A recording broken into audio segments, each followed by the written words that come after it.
Innovation is always a hot topic because people, from a business perspective, it's how we survive. So if we want to scale, if we want to grow, if we want to compete, we have to innovate. We have to try new things in the market. From a people side, when we innovate, it's when we feel the most alive. It's feel like we're able to take risks and do new things. And so it has this really positive effect on the engagement and the culture as a whole. The challenge is that in order to scale, in order to grow, we end up having to standardize things. We end up having to put time pressures on people. We have to deliver, so we have to focus. And so all the things that we do to scale and grow are also the things that keep us from innovating. So the first one is fostering creativity. Fostering creativity, we talk about it as it's the price of entry and it's kind of messy. There's this really, first of all, innovation assumes something new. It's something new that adds value. So the entry point is you have to have people who are able to generate new ideas and willing to take risks themselves.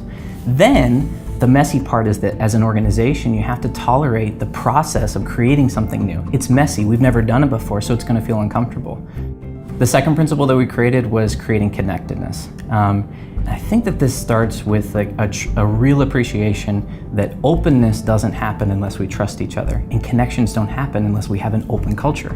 And so the foundation of connectedness is trust. If you don't trust the person next to you, you're not going to be open with them, whether that's face-to-face or in an online digital format.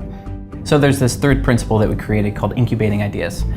There's a misconception that the eureka moment, that moment that we come up with really good ideas, happens like that.